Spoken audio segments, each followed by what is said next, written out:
Oh, beautiful piece. Alright, we are back at it. It is the Sunday afternoon of Mirage League, and we're going to play Static Strike Slayer. I've been wanting to do it for 2 leagues, and it got buffed in this one. So, we're going to do it. We're going to level as Sunder until we get a good staff, and then switch at that point. Just a note, I'm leveling here with Perforate, but you've got choices like Spectral Throw or Splitting Steel or whatever. I just kind of grabbed this, and it's working fine for now. Alright, I just wrapped up Act 1. Like I said, I played Perforate until Cavern of Wrath, and I just switched to Sunder. I had Blood and Sand, and I used a dash until I can use Leap Slam. I grabbed a Steel Skin before I hit Prison, because the monsters inflict bleeding. I just went into the Mervale fight with 2 Sapphire Rings, so with capped Cold Res, it was kind of a joke. Anyway, the only thing really to report is the effect of the League mechanic on leveling. It gives you a lot of increased player power. You know, being able to pick up I was able to pick up a pair of Nocturnal Caresses as a unique reward, some jewelry, and it's nice to be able to do things like I have like a lot of leftover essences, because if you have an essence in your instance and you get a Mirage, the Mirage can contain the essence, so you kind of effectively get to double up. So I was able to just really get decent gear and feel really strong. So the immediate first impression of the League mechanic while leveling in Act 1 is positive. Also, it should be noted, I can feel the difference of the increase in ground loot. So it does feel better. I'm getting a lot more currency drops. Another thing that I enjoy about this new League mechanic in leveling is that it shows you the reward types, so if there's nothing terribly interesting for you, you don't have to run the Mirage in that particular instance. So, okay, so I just finished Act 2. Everything's going smoothly. Only thing to note on gear is that I just used a rustic sash recipe and made this. That's decent. I added a couple of skills. I picked up Intimidating Cry. I forgot to get that back in Act 1, so I grabbed that. Blood Rage, Herald of Ash, and temporarily I'm using a Precision to cap my accuracy. I'm on my way to Resolute Technique, and of course I will sideline this when I get that. I'll need it later when I switch to crit, but it's just stopgap solution for now. Forgot to show the passive tree. I just came down here, I immediately grabbed damage, and then I came over here to Art of the Gladiator, moved up here, got the leech, came up here, got the damage and the mastery for 40% damage against rare and uniques, grabbed Unwavering Stance, came up here, and because it was 1 point, I grabbed Warrior's Blood first, came around and grabbed this wheel. The next port of call is to rush Resolute Technique, so we're going to go up to right here to Heart of the Warrior, here to Born to Fight, grab the two-handed wheel, Butchery, around, down, Life, up here, and then up to Resolute Technique. It's a pretty standard rush, and then you respec it later.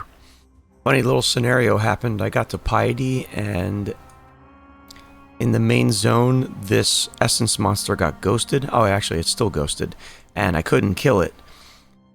So I actually had to go into the Mirage to fight Piety, otherwise I would have had to reset this zone. Alright, so we're ascending here to Slayer, and then it's just a matter of what node to take first. Probably Bane of Legends. Found an axe on the ground with attack speed and flat fizz and an open prefix, so I can craft increased fizz and probably get a pretty fat upgrade. Yeah, that's pretty great.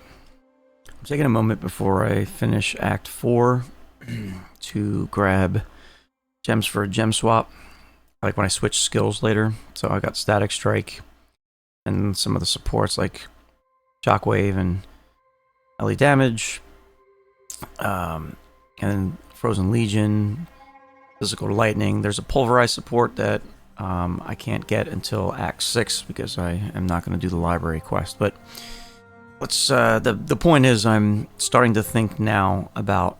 I'm planning ahead for the future when I swap skills, so that I don't have a bunch of gems that are super low level. We're going to be flexible with Static Strike. If we get a good physical weapon, we will go with the physical and then convert to Ellie Rote. But if we get a good dual or triple Ellie staff, then we will use, we'll go the Trinity route. So we've got options based on what the weapon RNG is like, which is comforting to know. Okay, so we have switched into Static Strike. I found this pretty sweet staff, crafted flat damage on it, qualityed it up, and then from there we had to respec some points. So I took off the axe wheel and resolute technique, and that was just enough points to go and grab the accuracy and crit, plus the intelligence to wield the weapon. And then I took off a point from the Rage Mastery to get the mana reservation to run all of the auras. So let's just do a quick rundown here. We're doing Blood and Sand, Precision, Herald of Ash, and Hatred. Static Strike, we're still running the 2 War Cries like we were. We've switched the Curse to Assassin's Mark, and then we're running a 4-link Frozen Legion for additional single target damage, and then we're still running the Steel Skin. Yeah, let's see how this goes. I mean, so far, Static Strike feels great. I guess it helps to have a weapon that's was several times better than what I was currently equipped with, but we'll see how we do as we keep going.